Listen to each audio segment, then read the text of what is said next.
Brian Lara used pot plants to work on his placement. John Wright glued his glove to his bat. Sachin Tendulkar dug up practice pitches. Tatenda Taibu cut the top off his bat. Claire Taylor used a hockey grip. Steve Smith was from tennis. Dean Jones would call phantom runs. And Victor Trumper turned the nets into a war zone to survive. The best batters in the world do whatever they have to make runs. We have told their stories in our new book, The Art of Batting.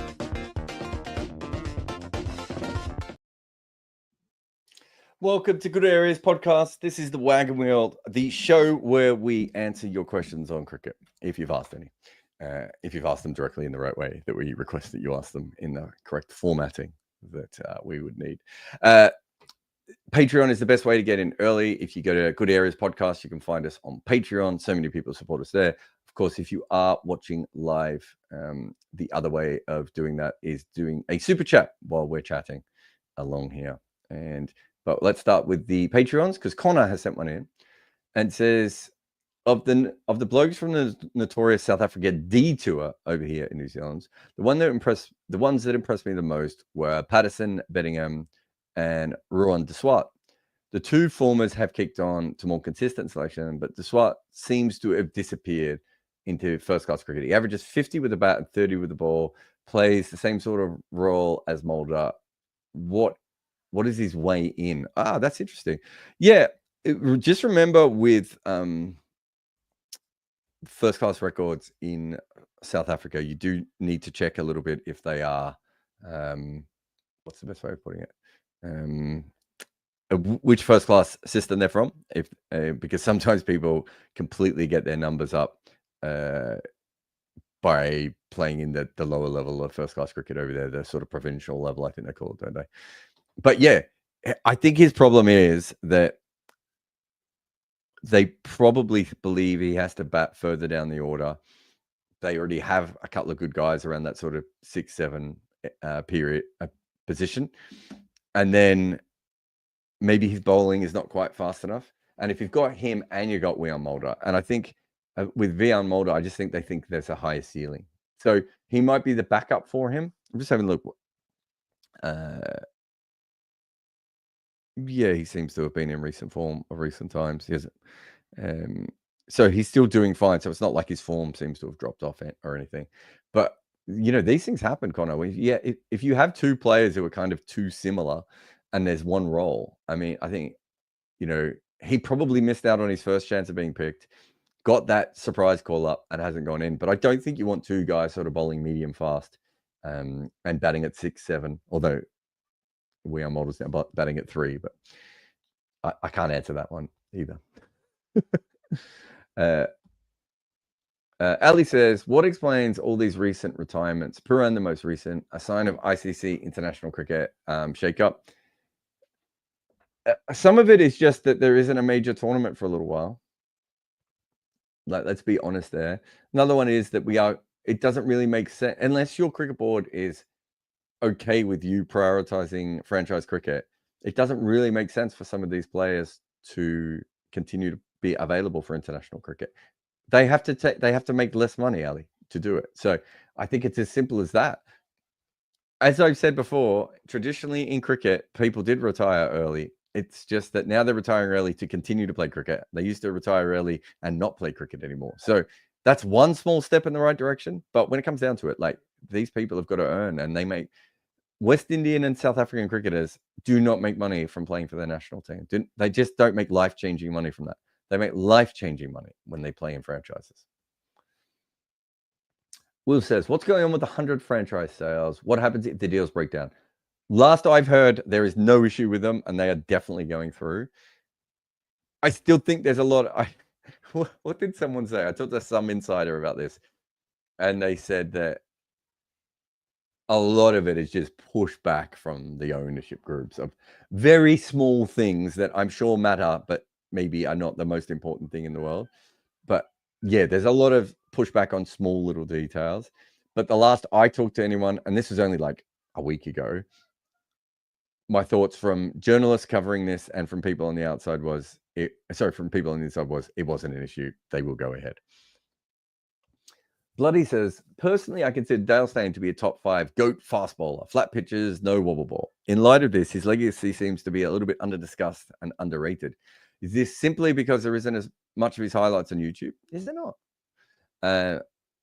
No, I think Steyn, I think he can put up South African clips on YouTube, Bloody, without too much issue. The overseas ones, you're right. But no, look, if you want to know what the problem with Dale Steyn is, I can tell you exactly what it is. He was great in an era where not many bowlers were great. And then straight after he retired, everyone else started producing Steyn-like numbers. So it makes him look like he wasn't as special. Whereas it's a bit like Trumper coming right before Hobbs, right? Like Trumper averages 39 and Hobbs averages over 50. It's like, well, those two guys actually overlapped a little bit. But we know that that isn't exactly what happened, and that they actually bowled they played in very vastly different eras, and have very different careers.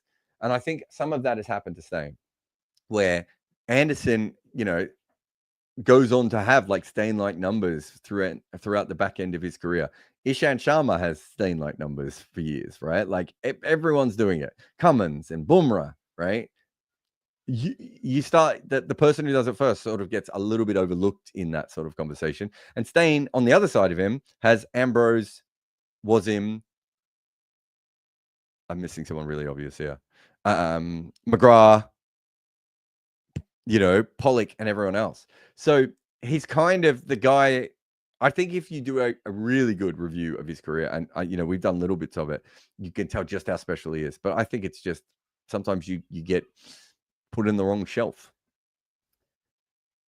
You often bring, Rudra says, you often bring up Angelo Matthews hitting an incredible 160 odd at England to help Sri Lanka beat England. But not many people bring that up. I bring it up like all the time. I do bring it up all the time. I think it was a great innings. A very underestimated innings. He also took 4 wickets in that match. This has to be one of the greatest all-round performances in the Millennium Test. Ooh. I would agree. I'm trying to think of some others. Maybe Jadeja must have a couple. Stokes, Flintoff would have a couple as well. But yeah, I would think that, 4 wickets, it's kind of, Richard, I think he kind of has to take a little bit more wickets. Also, by that stage, like if it's young Matthews bowling with that, but by that stage, it was kind of, that was in his uncle era, right? Like his uncle bowling era. When he was younger, didn't he take like 3 or 4 wickets in the opening over of a T20 World Cup semi-final or something ridiculous? When he was younger and he had a little bit more nip, and he, I think he was an interesting bowler. I think by that stage, it's probably Rudra. It's a little bit more old man took wickets. I know he wasn't that old when he did that, but he's kind of bowling like that by that point. Little, I don't know what, like a better version of Sourav Ganguly, and he obviously could have been a much better bowler than that, and probably should have been a much better bowler than that. Rob says, what helps you more, getting an autograph copy of The Art of Batting or an Amazon pre-order in the USA?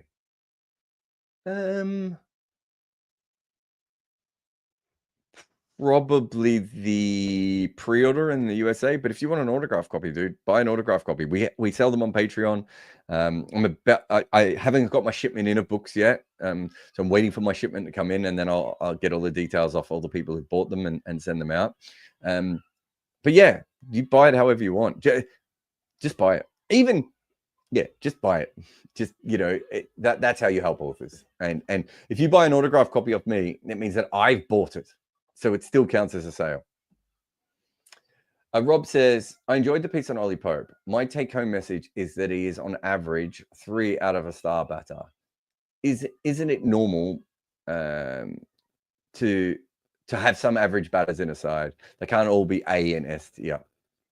Yeah, no, that's quite interesting. Yes, the difference is that England specifically doesn't have a lot of A tier batters, and they basically have an S tier batter. Let's put Brook in A tier, and everyone else is B or C tier, right? Am I missing anyone else? Oh, where would you have Duckett at the moment? You probably have Duckett at high B, certainly maybe low A as well.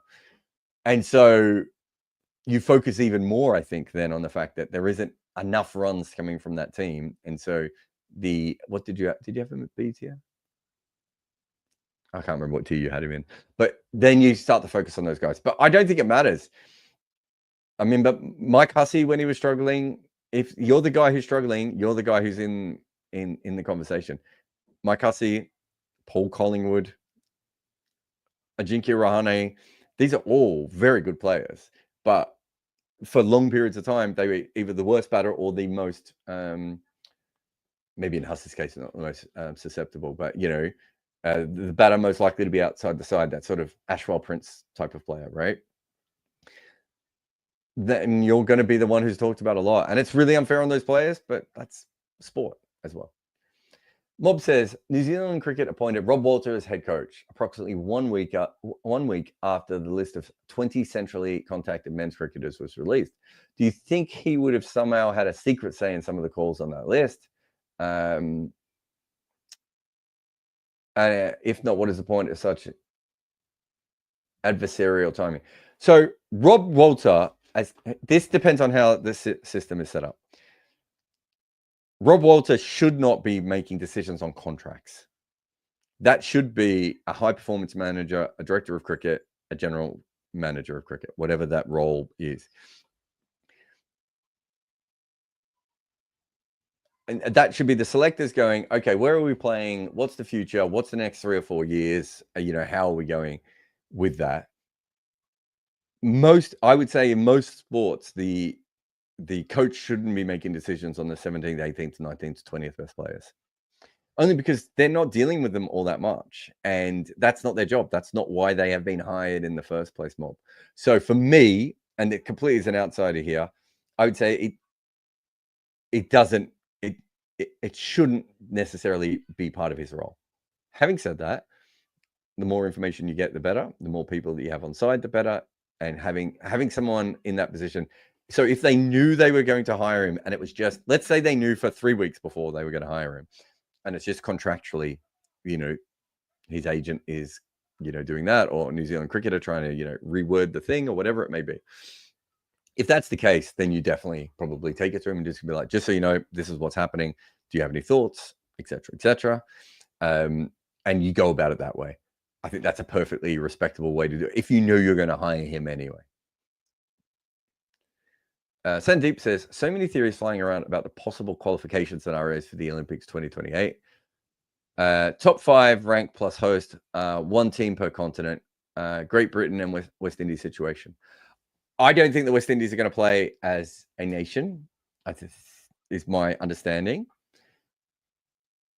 But because it's LA and because the West Indies is close and there are a lot of people, with that might be working in the Olympics who will have family or friends from the Caribbean, they might think that it is worth having the West Indies side in. But we don't know.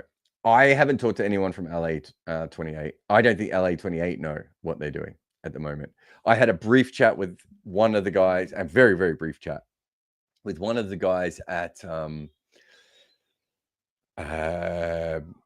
what was that big sport thing I went to in America that I should remember the name of. But when I went and spoke over there, and he was basically saying they don't really know much about cricket. We're still learning as an organization. I would say over the next year and a half, they'll make those decisions. But yeah, I don't think anyone knows at the moment. James says, England seem to have decided to use Bethel and Jacks as their combined 5th bowler in white ball cricket. How sustainable do you think that is? Are they good enough bowlers to regularly bowl 10 and 4 overs between them? No, I don't think they are. It's not sustainable. Australia obviously tried a similar thing, the sort of Maxwell-Stoinis thing.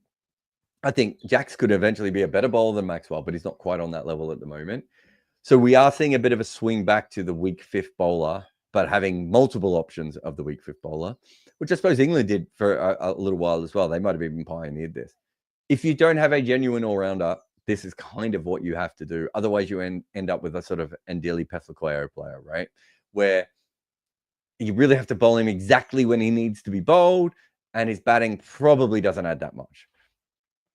So if you feel that that's your only option, aren't you better off to probably make sure that you've got very good batting and that you hope that your bowling comes off? The issue with those two guys, my issue is with Bethel, really. I just don't think Bethel's bowling is all that good.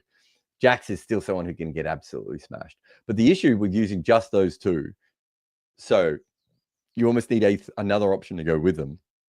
It's why, Australia having Maxwell,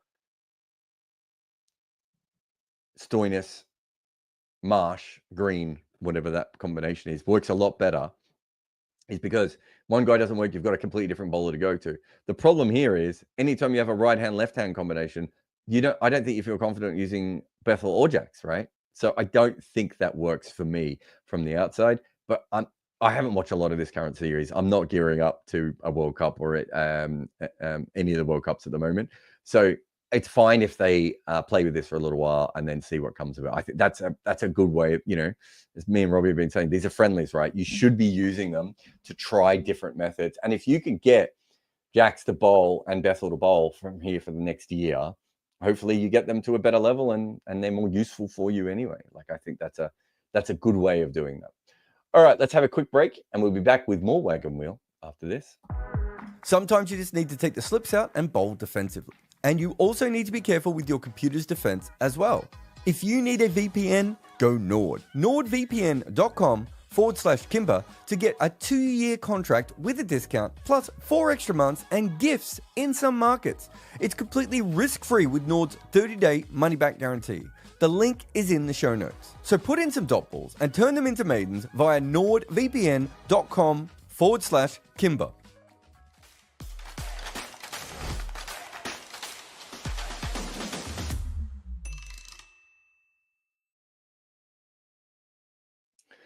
Neil says, haven't finished reading The Art of Batting yet. Come on, Neil, you're better than this.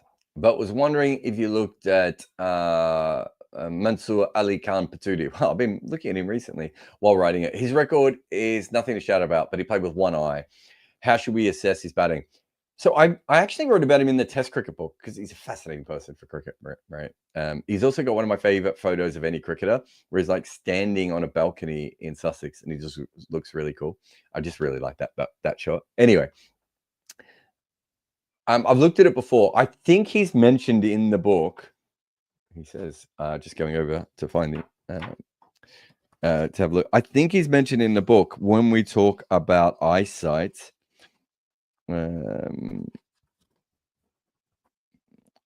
Just seeing if if I wrote about him enough for him to make it in to the. Yeah, I think he might be mentioned in the bit about eyesight and everything else. I don't see him in here. So yeah, there can't be much on him. But partly because I'd written about it before in Test cricket. But yeah, I think he was a fantastic batter. The fact that he could go on and continue to bat. Is Colin Milburn? Is he another one?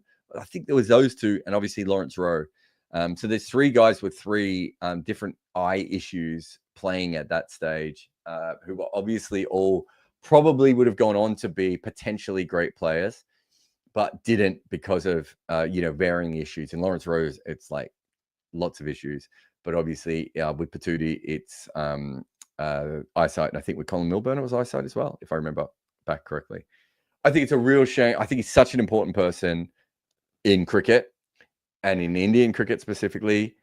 I just don't think we needed to rename the trophy. I don't know if it's official yet, but from what I've heard, the ECB hasn't denied it. I think it's a real shame to go away from that. I think he's just such an important person in the history of India, English cricket, and India cricket specifically. And he should have been a great player, but he couldn't be a great player because of what happened to him. Tendulkar and Anderson have just got so many things named after them. I just don't understand. Anyway. But yeah, he was really good at batting. PJ says, I recently read an excellent piece on Dawood Brevis. Shout out to CS. Highly recommend his stuff. Yeah. What he changed it. What's CS? It's called the 100. I'm gonna get that wrong, aren't I? I'm not gonna be able to find it.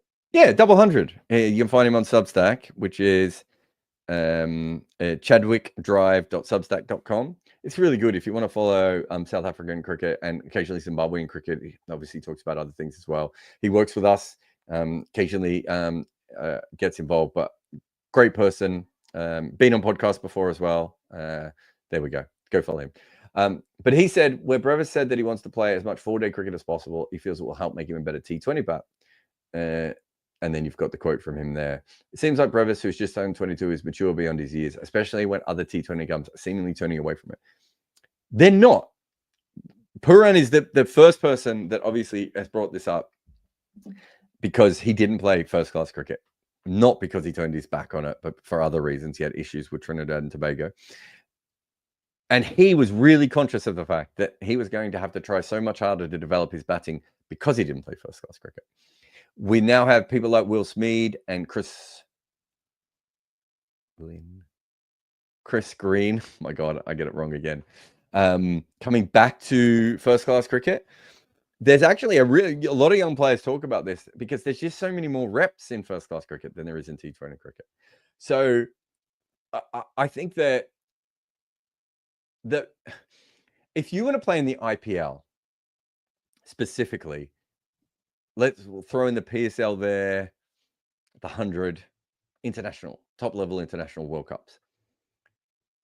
If you haven't faced really good bowlers on really challenging conditions and suddenly you go up against Bumrah or Cummins or Hazelwood or, Trent Bolt, whoever it may be, someone with a particular skill set who's really good, and you haven't faced that much because you've been jogging around and you've been facing, David Visa, and you've been going up against Ben Cutting type players and,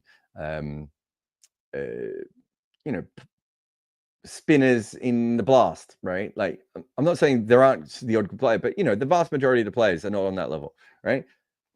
If those are the best bowlers on the opposition, and then suddenly you get to the IPL level and you've got Chahal, Bumrah, and Bolt, you're going to want some sort of other backing.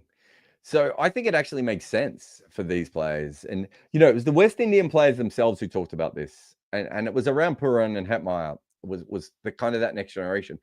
If you talk to those guys, and Karen Pollard will tell you this, Dwayne Bravo would tell you this, that a lot of what they learned, Andre Russell as well, a lot of what they learned was playing red ball cricket and playing first-class games, right? So Andre Russell, how many first-class games would he have played? 40? Does that sound right? He played 17 first-class games, right? So it's a little bit less than I thought. But he was in that development phase, was playing quite a lot. And he played some games that weren't first-class games as well, but there were red ball games and everything else. He has mentioned it less than the other guys, as far as I'm aware. I still think Andre Russell would have been a phenomenal first-class player, by the way. 17 games, 54 wickets, and a bowling average of 20. Different conversation for a different day.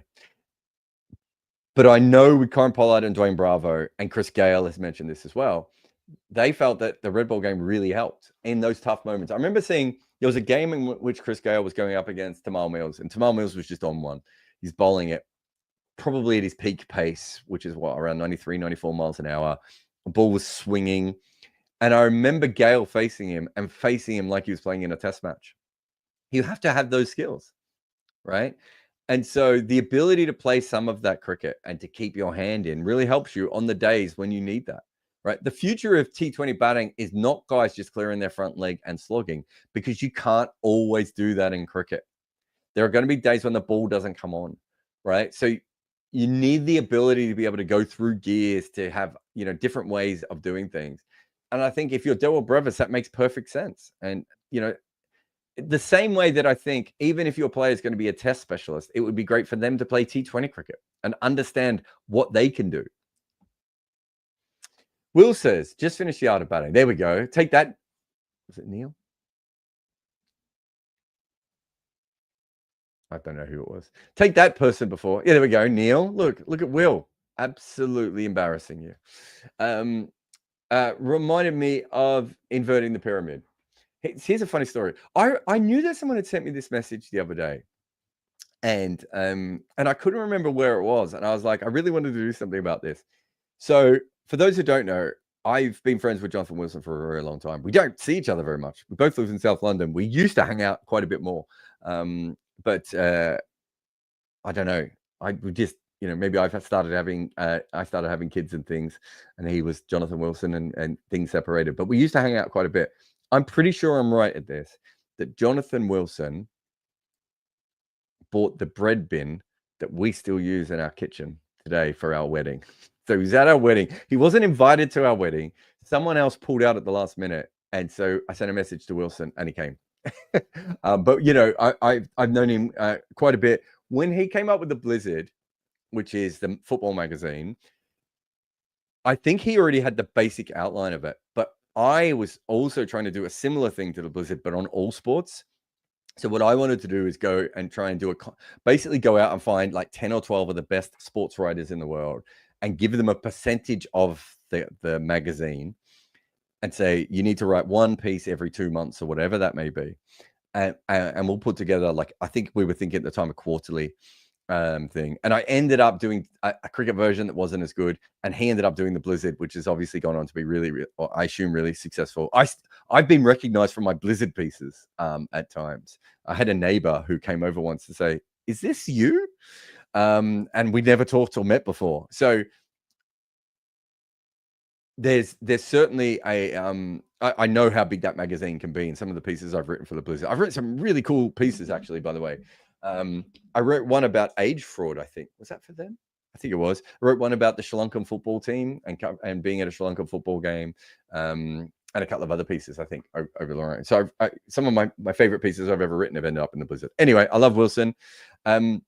He's been on my list to be on Redinker for ages, because I think I reckon he wrote a piece about Lance Gibbs, and it's been on my list, and I keep forgetting to just contact him and ask him to come over. We actually did a podcast together years ago on cricket, when I had a Crick Info podcast, and something went wrong with the sound and we couldn't salvage it. And it just so I don't even know if Wilson knows. I just never put it up. I've read Inverting the Pyramid. I didn't take it as an inspiration for this, but maybe subconsciously. But I remember being at Wilson's house and asking for a copy of Inverting the Pyramid. And in classic Wilson situation, where he was just like, he said, I will only give you this if you will read it. And of course, me being like stubborn-headed, like, I definitely then went and read it.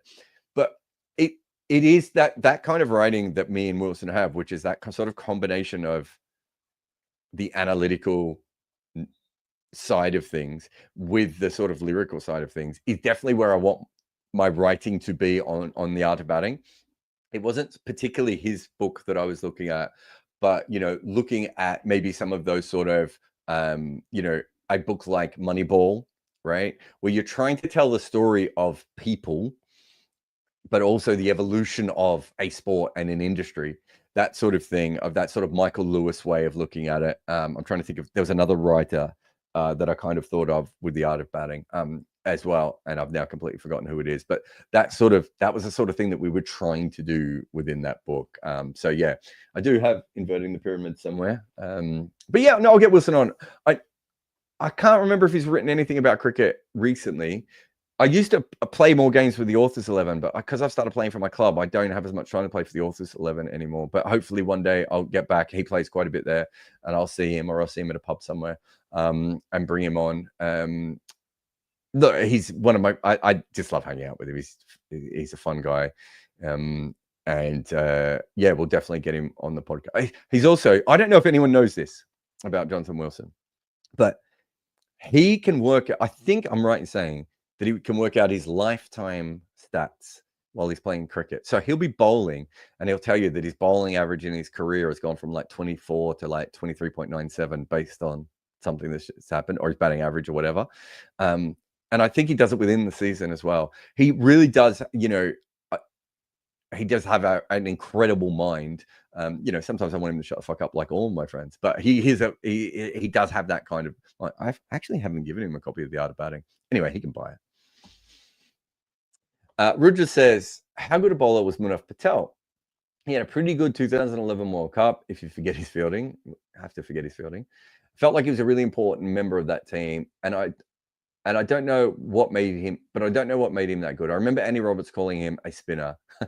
So I assume he had decent cutters.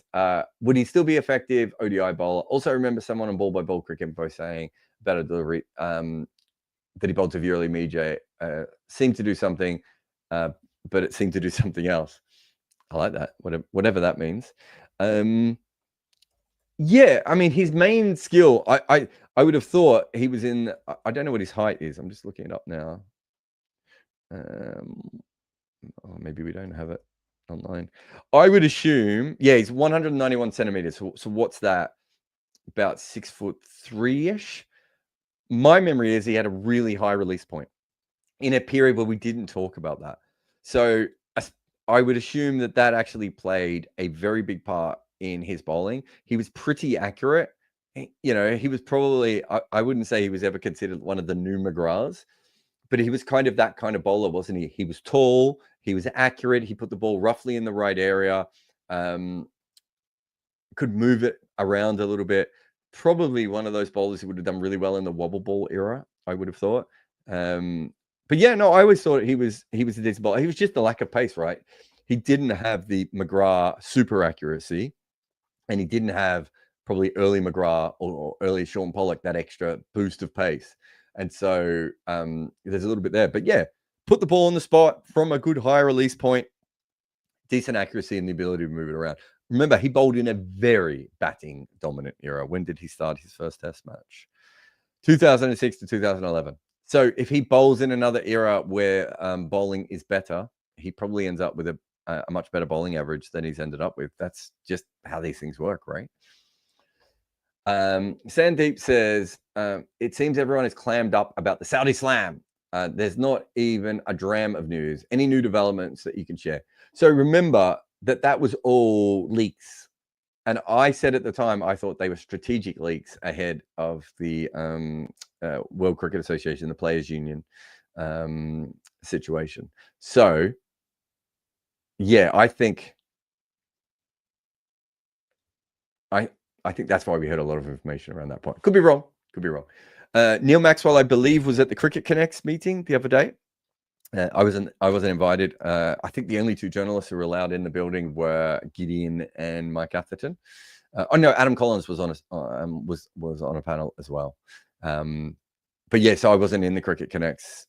I don't really know what went on there. But Neil Maxwell was there, so perhaps something will come out of that because he might have talked to someone, and he might not be involved in that. I think there was a real movement at that time.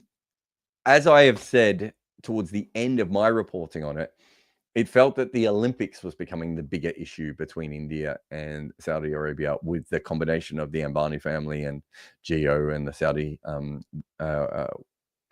fund and all those different things. I think maybe the conversation slightly moved on.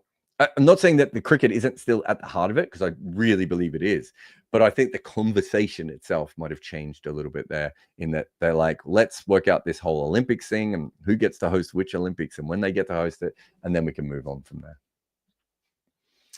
there. Neil says, nice cameo on the Cricket Hotel podcast the other day.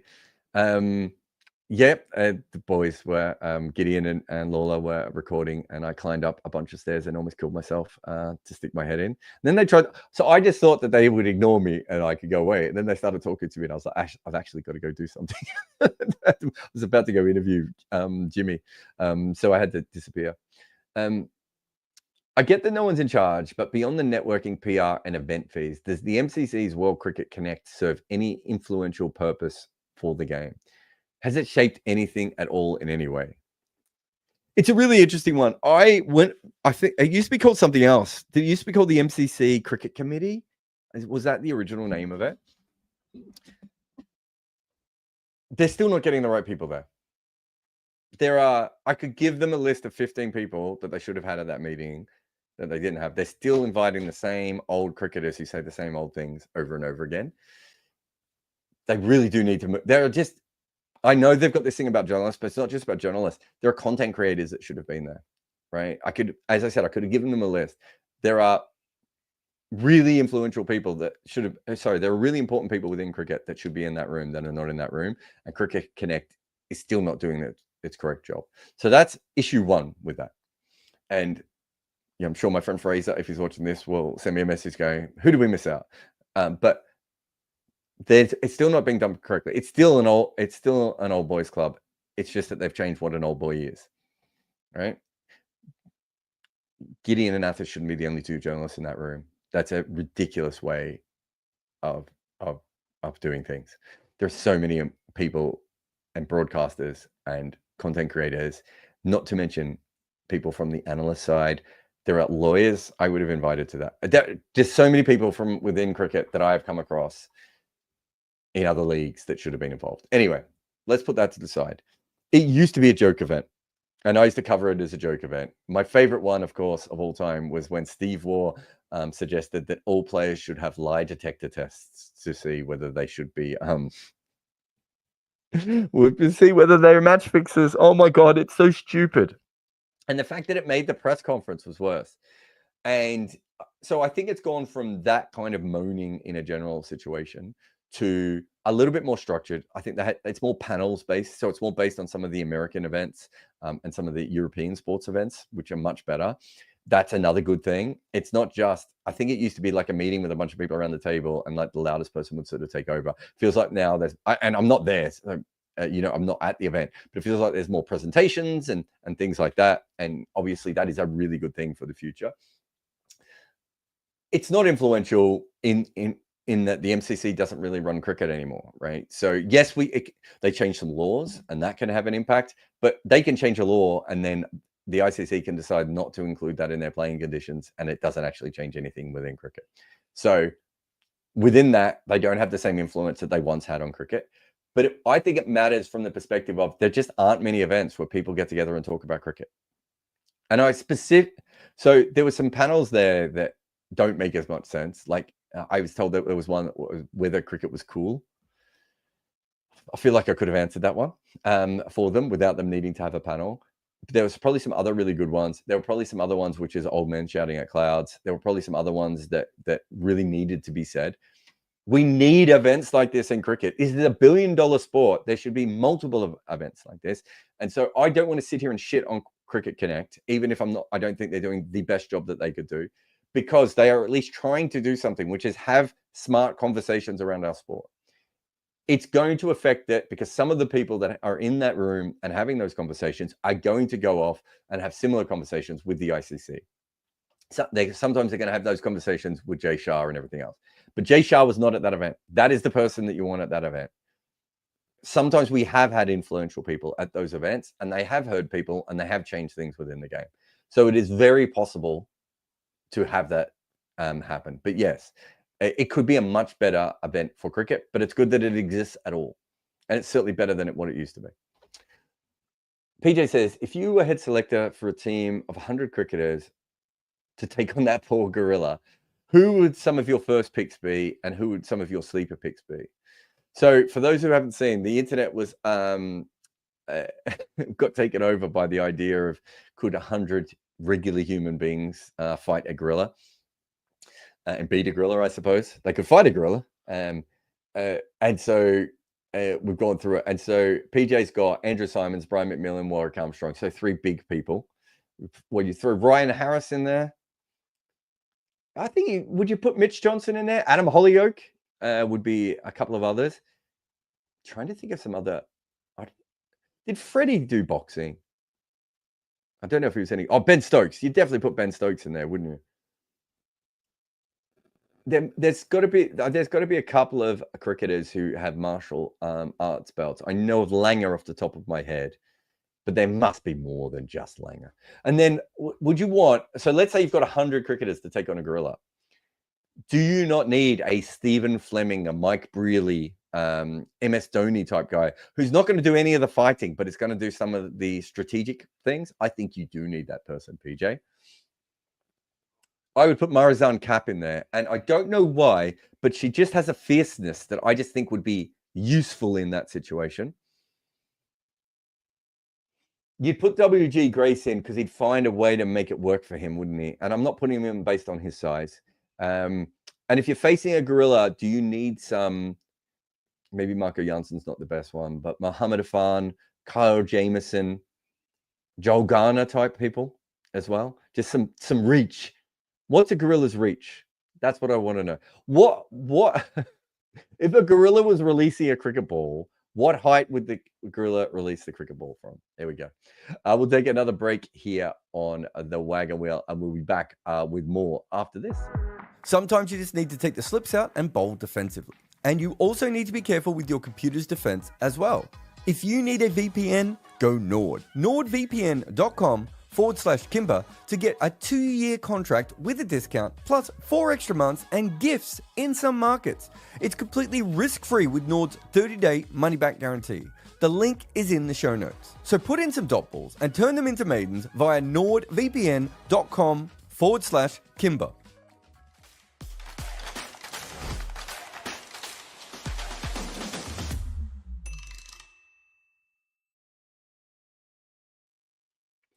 Rudra says, if others in the Fab Four took to white ball cricket seriously as Kohli, do you think they could have reached his heights? Do we think anyone in the Fab Four, Rudra, didn't take white ball cricket seriously? I remember Australia saying that Smith loved it and like really, I mean, he came through the Big Bash as much as anything, right? That was one of the first places he kind of exploded. So I don't think he was particularly a great white ball player, and we've talked about that before. I think he could have been a better white ball player. I don't think you could argue Smith didn't take it seriously. Root definitely takes it seriously. It's England who hasn't taken Root seriously. Root, that innings versus South Africa, I think was fantastic. Watching him play for the Pale Royals, I don't know. Root still looks like a really good white ball player to me. I don't really understand that. Kane, I would never say that Kane has not taken it seriously. I would say he has decided to play it in the most Kane way possible. I'd be fascinated to talk to him about it. He'd be the only one of the four that I would say maybe hasn't committed in the same way, but I wouldn't say he hasn't committed to playing it. He maybe hasn't committed to it in as much of the style that he should have at times. So yeah, no, I don't. I think Kohli is just better at it than those guys, I think is the way that I would look at it.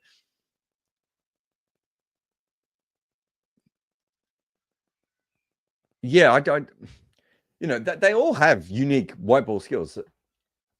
Smith is still a very good run accumulator in white ball cricket and can amp up to a level that is ridiculous. Ask Wahab Riaz, right?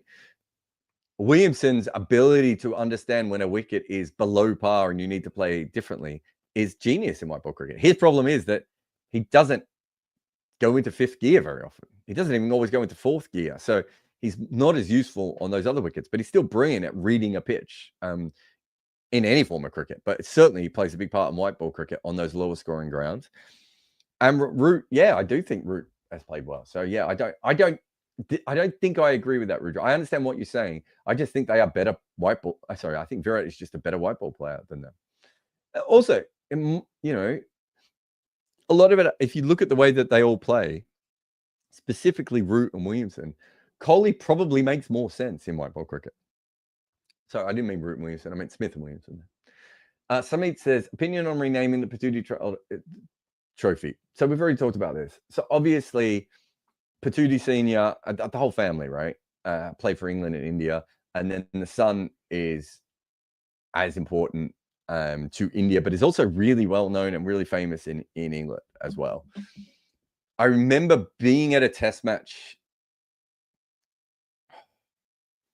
around 2010, 2011, and he was there, and he was walking around the outside and just getting mobbed by people, English fans and Indian fans. Like he really had an impact. It was older guys, obviously, it wasn't younger kids or anything, but he still had an impact. I don't see the point in changing the name of this trophy. I don't see why we would need to do it. We talked about this before, the Border Gavaskar Trophy. It was probably, if you think about it, I think me and Dan Liebke did this. There are two really interesting things that Border is named after, right? Border is named after, the other way around. Border is not named after them. They're named after Border. Is the Allen Border Medal, the AB Medal, and the Border Gavaskar Trophy. The Chappell, like Greg Chappell, was as good a player as Border, if not, certainly could have been even a better batter. Maybe not quite the captain. Doesn't have as many. They have the Chappell Hadley Trophy for the limited overs in New Zealand. I don't think it's the Test match, is it? But certainly they have the New Zealand one. That's nowhere near the level of the Border Gavaskar Trophy or the AB medal, right? Border just comes in that little interesting period. We haven't named many things after Steve Waugh, right? And Steve Waugh comes off the back of Border, and he's, again, in the same sort of level of cricketer of Alan Border is, right? So sometimes you can sort of be at the right place at the right time, and I get that. And there probably should only be one thing named after Border, not two, right? Like as important as he is to Australian cricket, Steve Waugh should probably have one of the things named after him, right? But he was still playing when these things were named. I think that's right. Or just retired. And so sometimes you don't do that. So naming conventions can be a little bit weird. And I understand that. But there is a reason that this trophy had the Pataudi name to it. And that reason still stands up today. Tendulkar and Anderson just have so many other things. If they are going to change it, to me, it would, and it's not confirmed yet, it just feels like, just following the names because you've got a more famous person at the moment. The reason that Border has the other two things named after him, right, is because of how important Border was to Australian cricket at that time. He's now no longer as important because Australian cricket went on to higher heights after him. So it would make less sense to name something after Border now, right? That doesn't mean that it didn't make sense at the time. Border was the person that the Australian professional structure was built on, right? And so if in 20 years' time you were to say, let's say you keep Gavaskar, but you go, oh, maybe it should be the Smith-Gavaskar Trophy, right? Or the Waugh-Gavaskar Trophy. It would, for me, it still wouldn't make sense. Yes, there was a bit of luck in the fact that Border had these two things named after him, but he was still so culturally relevant at that time, right? And to the cricket that you don't take that away. That's how I feel about this name change. It isn't that I don't like Anderson or Tendulkar, because I think they're both incredible cricketers, and I think there are many things to name them after, many things to use their name for, I should say. I just don't see how this is the right one, and that's the issue I have with it.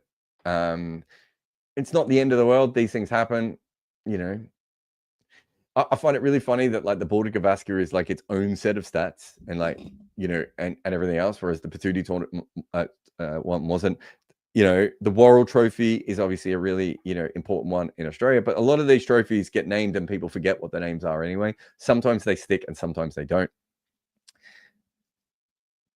But it would probably be better to call the Ashes the Warne Botham series now, right? Like if you do two incredible players, impacts all, on those two countries.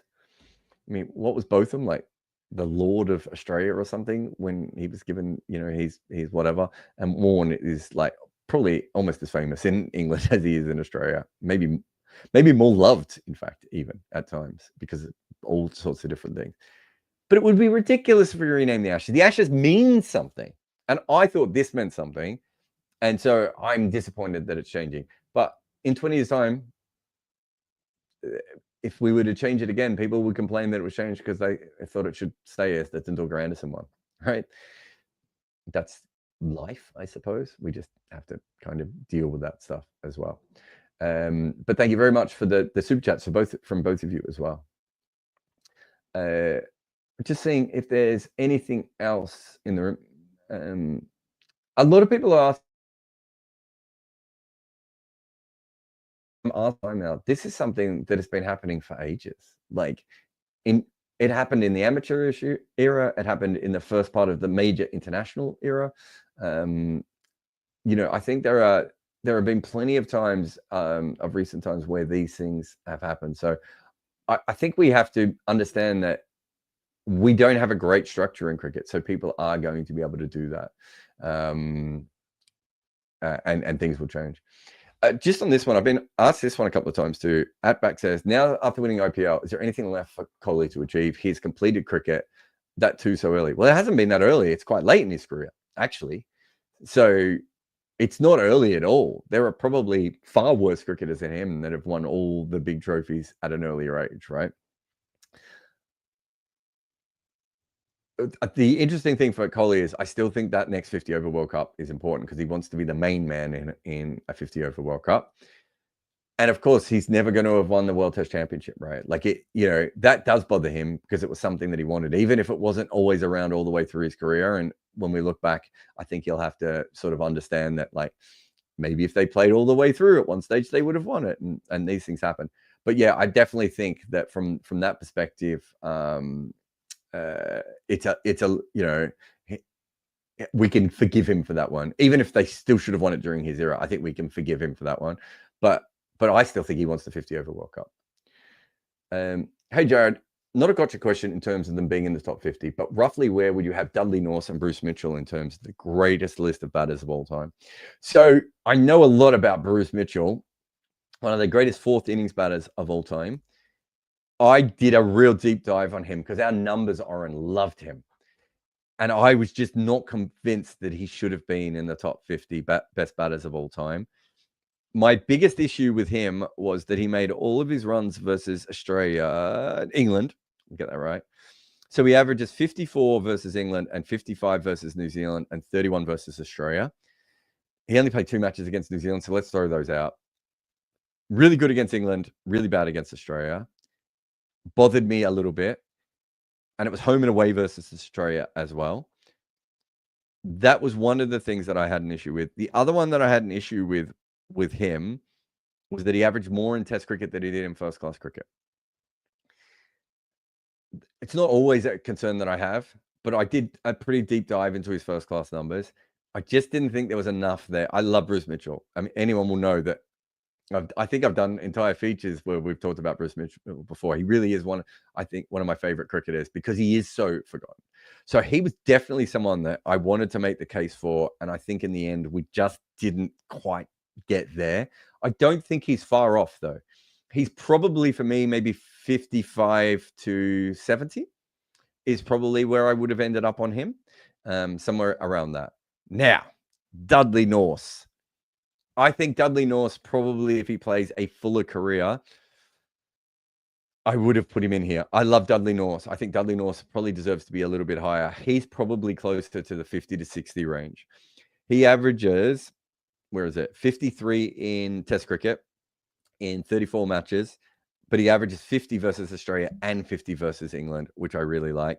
And he made runs in...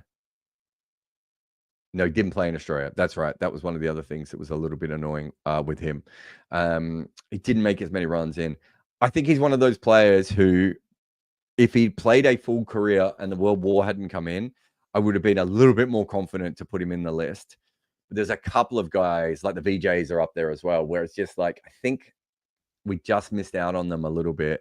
And so I wasn't as clear with him. I almost made a last-minute pitch to put him back in. But I think I just couldn't quite get there. But yeah, I think you could even make a claim that his range is probably 45 to 60. I think you can make that pretty good. But there's a couple of other guys around that sort of 45 mark, which I just think deserve to be in there a little bit more. But yeah, those World War II guys, and there's lots of them, sadly, is yeah, and so I do think that has changed quite a bit. Is a little bit, yeah. I think that I think you could be very romantic with a lot of the World War II guys who missed their careers and actually pump a bunch of them back in. And North is probably, I think, the most unlucky. But also I think Mitchell was fantastic as well. And I think they definitely deserve to be remembered more. It's very sad to me, actually, at the moment. Yeah, it is very sad to me that South Africa doesn't rate those earlier cricketers, because I think they were great. And I think they definitely deserve to be remembered. And I understand the political side of it and everything else. But that doesn't stop Bruce Mitchell going out and making runs for your country, and doesn't stop North being at the level he was. Last couple, Subrata says, hey, Jarrod, when other countries from Oceania will play cricket or be popular, only Australia and New Zealand? No, other countries play. Papua New Guinea have made the World Cup. Fiji have a great cricket history. Oceania is not a very big place, dude. Like, it's mostly just tiny little islands. So if you're taking Oceania, it's mostly just tiny little places. Have a look at some of the football games that Australia have played in. Was it who's the Australian player who kicked like 10 goals in a game?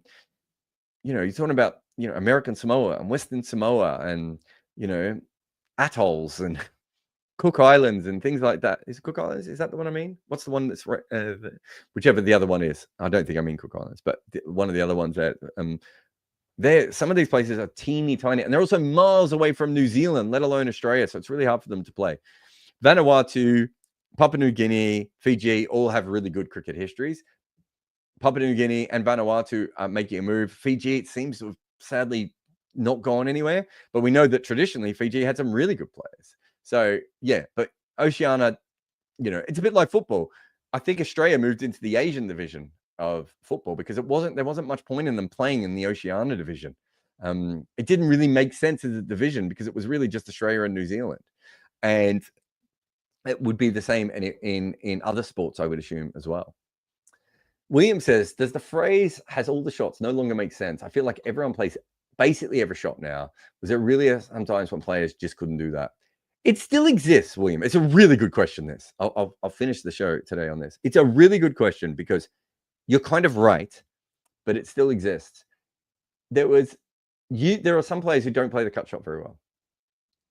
So if you bowl short and wide to them, I remember trying to tell the Scottish players this about that really good player who played for Bermuda, whose name I've now forgotten, but played for Sussex, I think, as well. Certainly played in county cricket. But I remember with him, if you bowled short and wide outside of stump, he didn't really have a shot for that, right? Not everyone plays the cut shot. Not everyone plays the on drive, right? Not everyone plays the scoop. Not everyone plays the sweep. Not everyone plays the reverse sweep. So you're right. I think more players now have more shots available to them than ever before. That I 100% agree with. But not everyone plays every shot. You know, Virat Kohli's just started to come back to the sweep, right, of recent times. And Kyron Pollard couldn't play the sweep. So they're still within that. But because of cricket coaching and YouTube and watching cricket on TV, I think there is much more ability now to be able to see players coming through with more rounded games.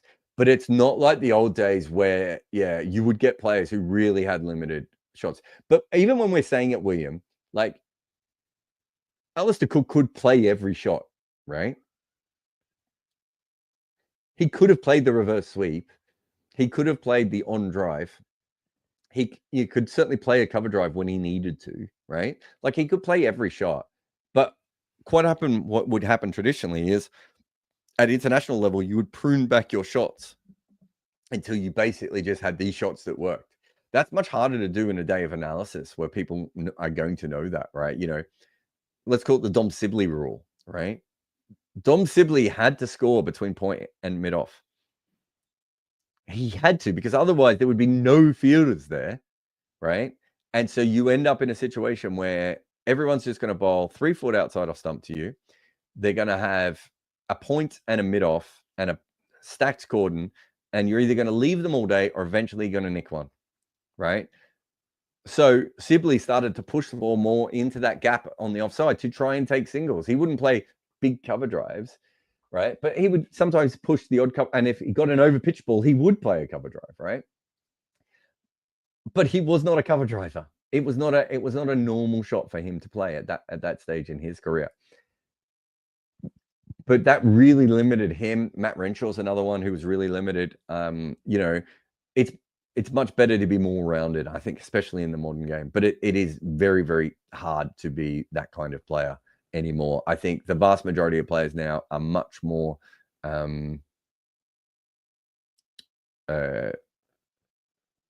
I think the vast majority of players now are much more rounded just because cricket has that ability. Joe